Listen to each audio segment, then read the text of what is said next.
Welcome to Small Practice Support Information Session 76. In this recording, Tig Geary talks to Keith O'Malley about digital marketing and attracting visitors to your website.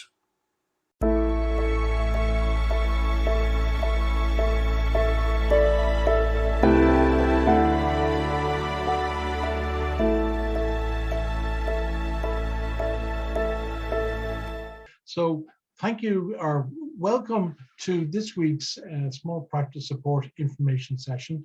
I'm joined by Tig Geary, and we're going to of Evolve, which is a specialist marketing company focused on professional firms and legal firms.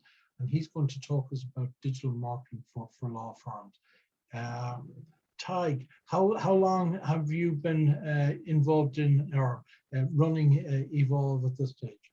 Yeah, thanks, Keith. So I guess I've been the founder of Evolve Marketing for about four and a half years. I've always worked in marketing. I lived in the US and lived in China for a spell, and I came back and wanted to start my own business. Off the back of that, I had worked in an insurance company in Dublin and would have had a lot of dealings with law firms on a day-to-day. So I guess learned the good, the bad, and the ugly with dealing with them, but more so through the lens of business development and marketing. So when I started my own business with a marketing focus, I predominantly 90% of my client base was law firms. And so I've always been involved with law firms. Now we're a digital agency for professional services firms, but I'd say 60 to 70% of our clients are legal focused. So for the last 4 years, I've been working with small, mid and large firms, helping them with brand awareness campaigns, maybe when they're larger firms, but a lot of the times it's been focused on client acquisition for individual legal services. So it's what I'm doing on a day-to-day. We have clients predominantly in Ireland, but also in the UK and the US. So we're working in some more, I guess, crazy markets such as London and Las Vegas, where we're seeing in a really, really competitive environment what's working and what's not working. The spends and the budgets over there are huge. So it's great that we can be able to take a lot of those tactics, the ones that have worked, the ones that haven't, and apply them both to an Irish audience and just to our client base as a whole. I guess today's talk specifically, I feel like with marketing, you can go down 50 to 100 different routes. There's always maybe stuff at the back of your head that you feel like you should be doing, but like a lot of people are in court all day, they're managing a business, they're doing everything else that comes with it. And it's very understandable that marketing and new client acquisition gets pushed to the end.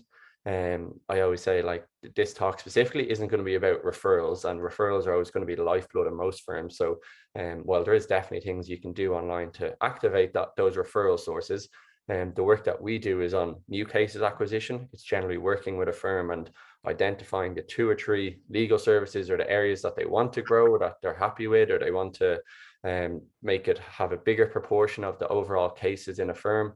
We're identifying those, we're building a campaign off the back of it, we're setting a timeline, a budget, everything else, and from there we're measuring and monitoring that campaign. So that's generally our day-to-day. Today's talk as well, it's not going to be focused too much on social media. I think there's definitely a role for social media. Sometimes it can feel like there's too much to do, there's too much content to produce, there's X, Y, and Z, and it's not maybe as tangible as a return. I do think there is a role for social media with firms, but I'm not going to be talking about that today in today's discussion.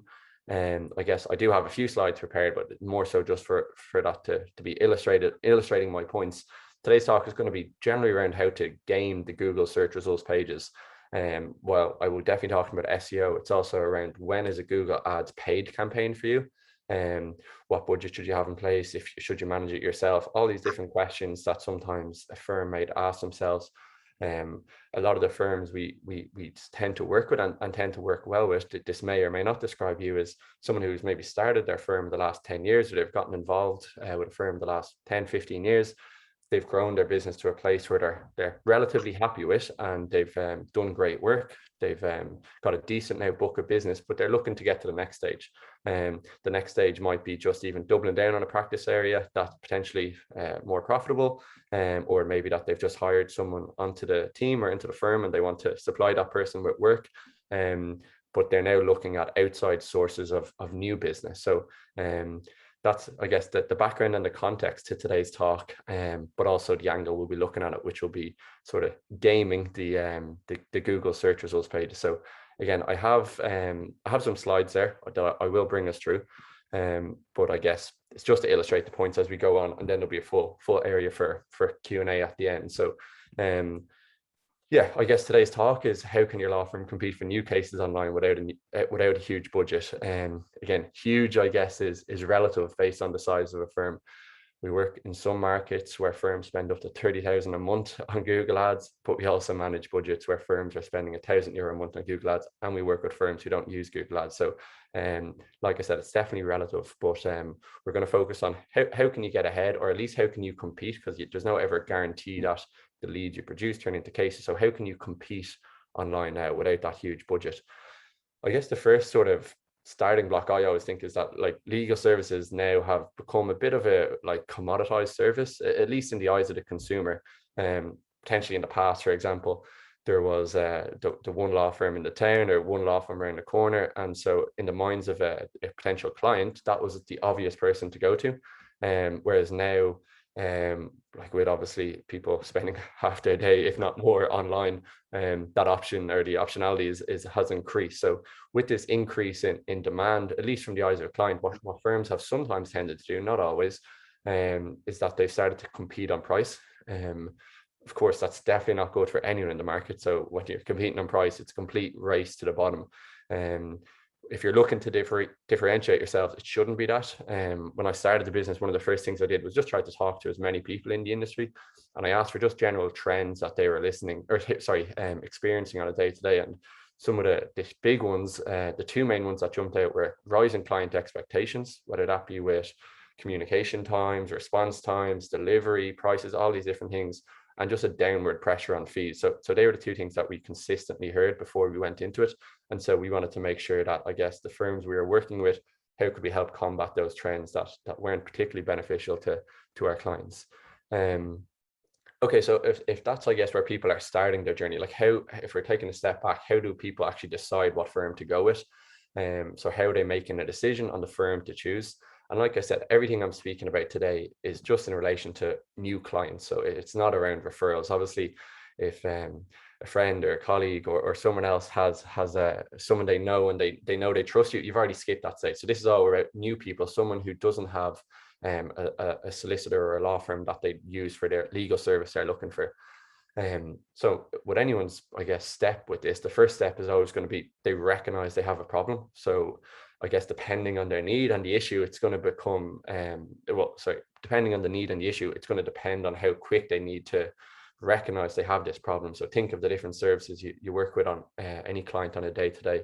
Like we'll take wills, or maybe it's something someone puts off for 10 years, as opposed to a personal injury claim, or someone's had a bad accident. They already know about the services around personal injury solicitors, and so they go straight away. So again, it shows the different time horizon around that problem awareness. But once someone does become problem aware, I'd like to think that there's sort of two sort of values they're going into this next exchange with. And the first one is convenience.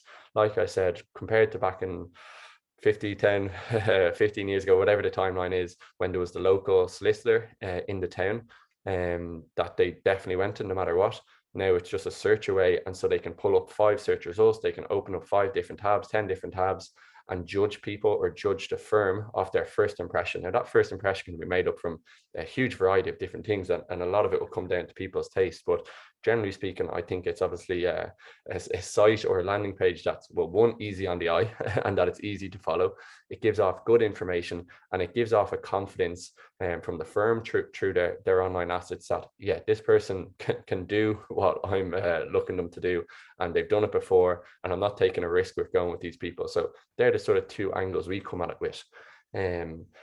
That, I guess, background sort of comes to the heart of what the talk is about today, and it's how can you get your firm higher or in the search rankings pages on Google. Like literally, if you're not there, you're not going to be in the race. And you might be in the race with some search terms, but you want to get in more where it's more competitive, more lucrative, and more than likely more competitive. So how can you do that? So that's sort of the heart of today's talk, and that's why I guess our own company and with our clients, we call these like digital, like real estate. So they're placements online. Like I always say, they're like the online equivalent of the perfect office in a busy location with with huge footfall. Like when you have an office that's well located, like you tend to sometimes forget about your positioning, and you just think, look, the phone is always popping off the hook, and people are always calling into the office, but it's actually the positioning that's got you there. And that's the same approach we need to take with all the online channels that we work in. So again, how can you build a marketing campaign for your firm? And what are some of the questions before you decide the tactics to go to? So the strategies and tactics. So what are some of the questions you need to ask before knowing what to do? Like in this talk today, I could have done 30 minutes on how to set up a Google ad, or I could have done 30 minutes on how to structure a landing page, or these different things. But those will only come off the decisions that you make with yourself, your fellow partners, or your team. So these are generally some of the first questions that we'll pose to our clients, and off the back of that, we'll recommend different strategies. So currently, let's say, for example, how much of your cases comes from referrals? That's a number you might note down. Obviously, the remaining will be your new business, so clients that you haven't had an interaction with before. And what would you like that number to be? Even if it's an 80-20 split, a 90-10, maybe it's 100% referrals. What would you like that, and what's realistic you can get that number to? Obviously, the more new business you bring in, or the new clients you bring in, that also grows that referral source. So that's one question we usually ask. Another one is just a general sort of finger in the air of how you're competing online. So how are you competing online compared to other firms, whether that's from search rankings, even if it's just from a branding or an asset standpoint. Another one and this is probably the most important one, so you might be a full service firm, but what are the legal services that you'd like to promote and get more clients in? Like it's obvious why stuff like personal injury and medical negligence and some of these are the most competitive from an online perspective, because they generally bring in the most in fees, from at least a smaller firm perspective. So it's about identifying one, maybe two legal service areas that you'd like to promote and push and get new business in, and going after them. It sort of relates to my original point around when people are coming online. A lot of the times they don't care what firm they work with. Like, of course they do, and they want a good job, but they don't, the brand name or anything like that, they don't resonate as easily with. So you have to be promoting always the service. You have to be promoting your I guess your knowledge in the service. Show that you're an expert, as opposed to just, this is the history of the firm. People don't resonate, and I don't put as much value into something like that for the most part. Then that follows on, how much are these worth to me? That will allow you to, I guess, decide what type of budget you can allocate. Generally speaking, if we're going after a paid type campaign, or if you have to employ a consultant or whoever, you may have to bring someone in-house, like what budget could you allocate to this and dedicate a 6-month period? Of course, you can get results a lot quicker than that. But I think it just shows a commitment that, look, this isn't throwing something at the wall and hoping that it sticks. If we set aside a 6-month period, obviously to relay and test stuff after a quicker period than that, what budget can you allocate on a monthly basis over that period? And then finally, everyone's busy. Just before you go on to that last point, how much should you involve, a number of people, or as many people as possible, maybe within the firm, in particularly the pivotal questions like what legal services would we like to promote and get more clients in on? Are you happier dealing with, say, one person, a partner, or would you prefer dealing with a number of people? And if you're dealing with one, should that person be going back and talking to other people within the firm? Yeah, I found from, like, even just conversations as well as clients and things, I find when it works best when there's maybe two people working on it. So maybe is that the principal solicitor, the owner, maybe with one other partner, maybe it's two partners. And the reason being, they can sort of get into the weeds of it. So whether there's leads coming in, they can give feedback on the leads, whether it's branding materials or ads or landing pages. If there's 10 people giving opinions on landing page, for example, it's hard to distill what's the right next direction. So I usually maybe like a head of a department. Obviously, if the firm's like, there's maybe some support staff and there's maybe only 1 or 2 solicitors, then I think it's fine for the leadership team within a firm to own it, obviously. But I don't think it should be everyone in a firm, because then it just tends to get diluted. So no, it's a good point. I find it works best when there's maybe 2 or 3 people working with a consultant, but also a lot of firms might have someone dedicated in-house. Maybe it's a secretary, maybe it's an associate, maybe it's a trainee who's in, and they're maybe doing a bit of social and they're doing a bit of marketing as well. So this person could still do these types of things. It's just about making sure the setup's right. Like if a firm is spending an hour a week on a marketing, on marketing in total, which I think is actually a reasonable enough amount. It just has to be the right system. So as opposed to it being an afterthought and a to-do item, I like to think that, look, if there's a right system, you get the fundamentals in place from the start, and you're going after the right things, well, then it will probably bear better fruit. So yeah, hope that answers it. And then the final one is just about time. Realistically, how much time could you spend? Yeah, just one last one then. Do you find that you're better off dealing with a solicitor who, you know, is somewhat sophisticated in their understanding of marketing, or, you know, are you just as happy dealing with somebody who understands their firm and understands the business well? 100%. They don't need to have an understanding of marketing. I think that goes for any industry, like a solicitor or an accountant or someone running a professional service firm. They already have two jobs, I say, like they're already a business owner and they're an accountant, they're a business owner and they're a solicitor.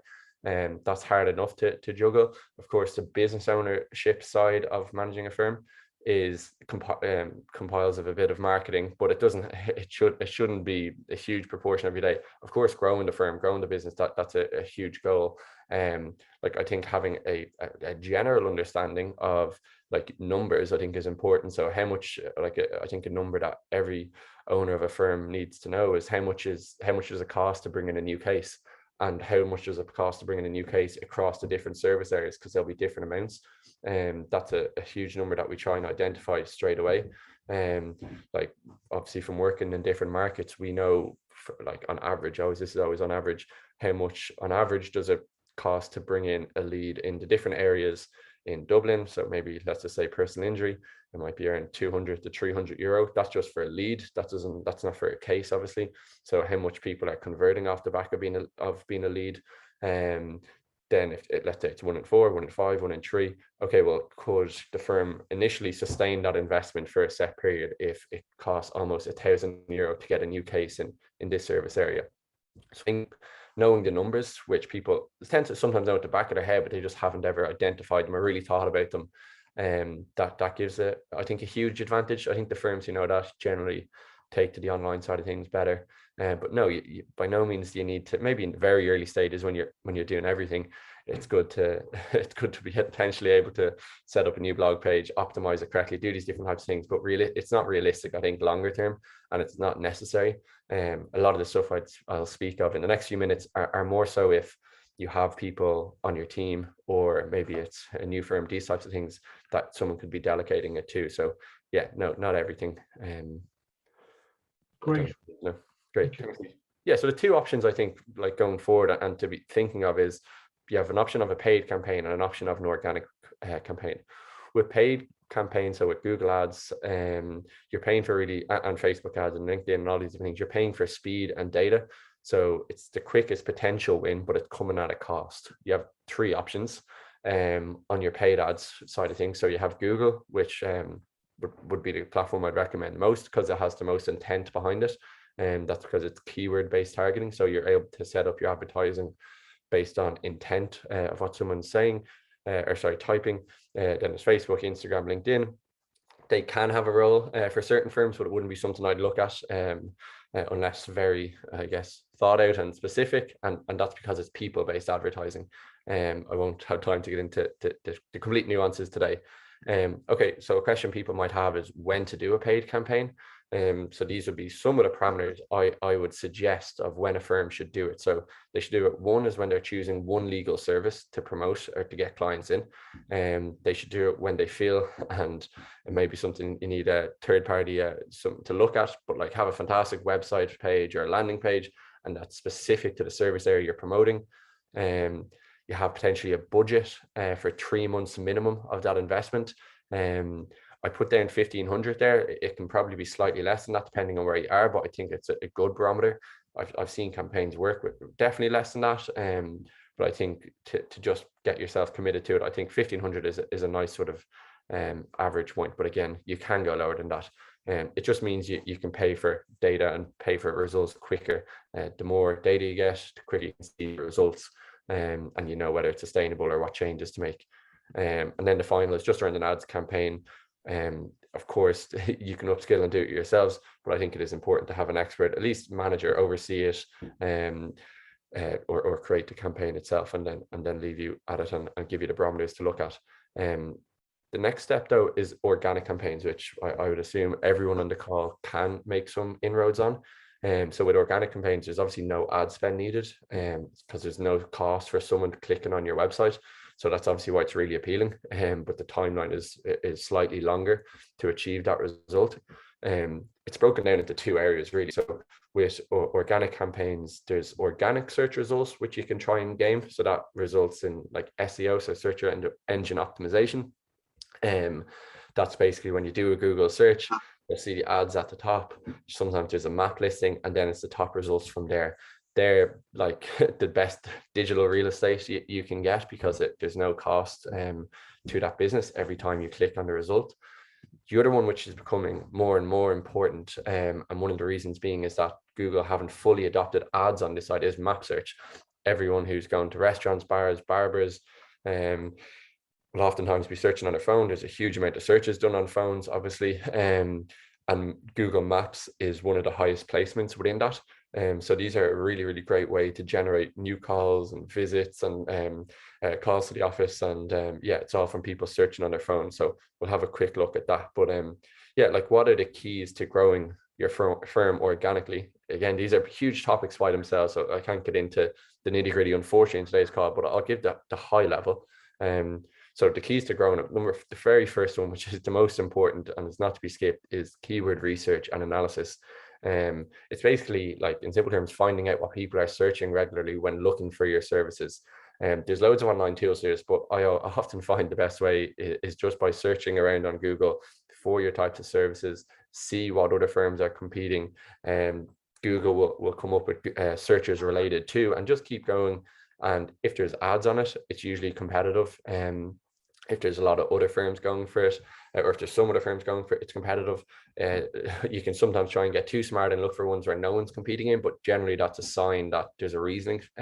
So it's better to get the top placements in a highly competitive area than to get a top placement in somewhere that gets 30 searches a month in Ireland. So the keyword, there is free tools online. If you type in keyword planning tools, you can do that. If you have a Google Ads account, you can also use the planning tool in that as well. So that's where to start, because that's basically going to give you the set of keywords to optimize your entire site for, whether it's your homepage, which is usually going to be your brand name, for example, and maybe one or two other types of ones. Ours would be Evolve Marketing, legal marketing agency, like that. That's a basic example. But then you'd be finding the keywords to optimize your service area pages for, which are more important. And then this basically step 2, which is on-site optimizations. It's basically telling Google what keyword each page should be optimized for. So as a general rule, stuff like the main pages of your website or the service pages, there's a high intent. So you want to do keywords which have a high intent. And then some of the other ones that might be helping people in the research phase.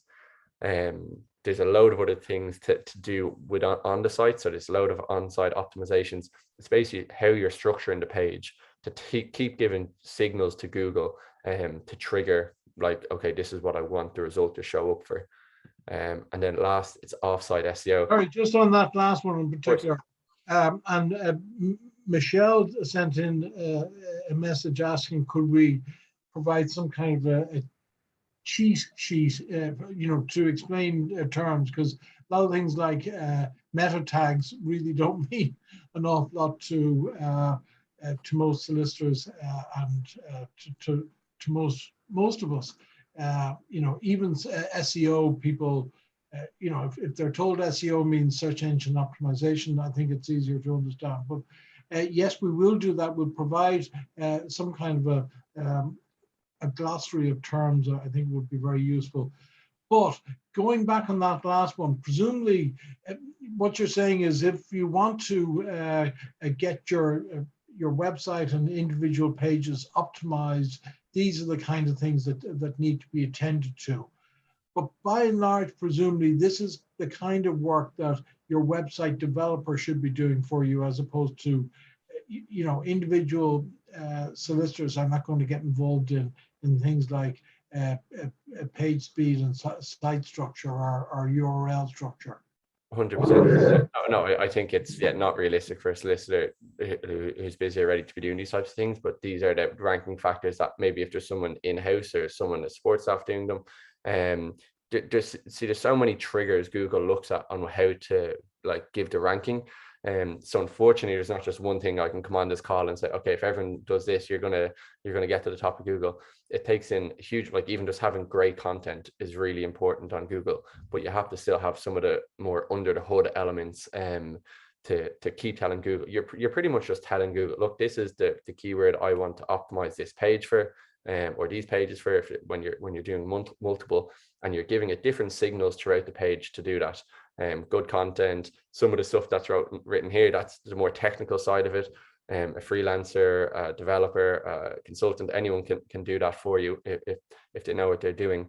But it's just some of the ranking signals. But just again, we are going to make these slides available if that's okay with you. Are you happy for us to circulate these slides, Tig? 100%, yeah. I'll send the slides. Obviously, any questions, people can shoot them over to me on LinkedIn or anything like that. I think that page you just had up, you might go back to it again if you can. I think this is a great page, for a solicitor to use with their developer, that you sit down with your website developer and you say, how are we doing on meta descriptions and alt text on images, and let them explain. It just I think ups your the kind of questions and the way you can interrogate your website developer in a nice way. Just those 6 questions would work well.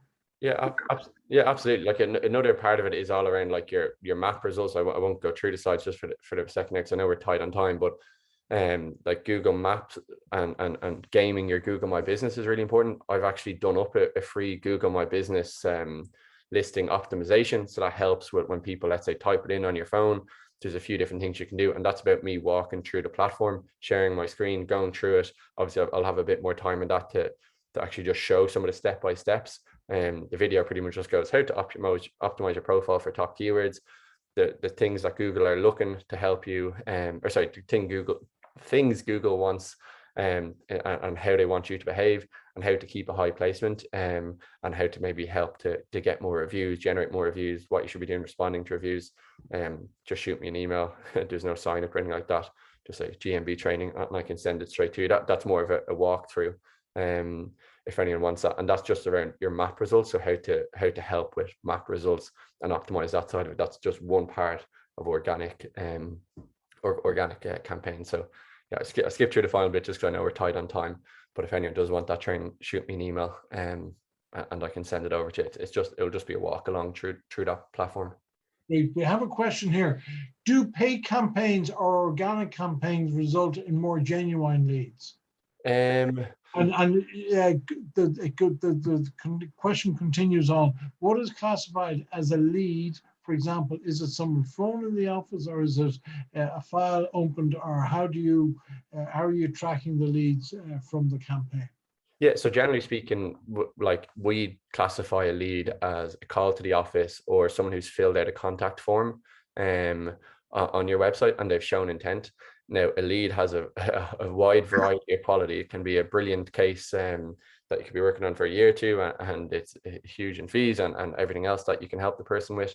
A lead can also be someone like who got told something from someone else that you did this, and that they're probably not worthy as a follow-up maybe, or someone who expects the world and it's just not reasonable. So that's what a lead is, but that doesn't equal a case. Obviously a case is still the number where that's most important. Leads are just generally an indicator into the number of cases you're going to get, and you set up that by setting up tracking analytics on your website, so you can see when someone hits a call button, hits a thank you, hits a contact form, and that's how we judge it. But obviously cases are what matters, but leads are a good indicator to get there. Okay.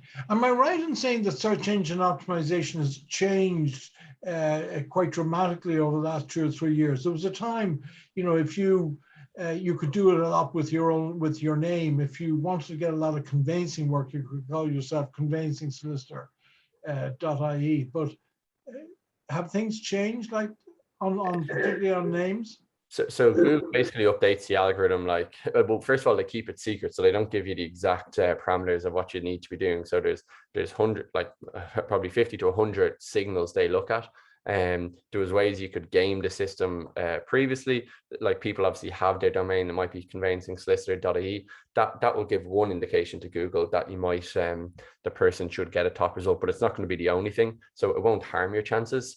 And you'll see that often with law firms. They go after those types of domains as maybe a secondary website. But yeah, just because you have that doesn't equal you'll be top of Google. Definitely not. Okay. There was a firm in Britain who had, literally dozens of names, so disputed wills, contested wills.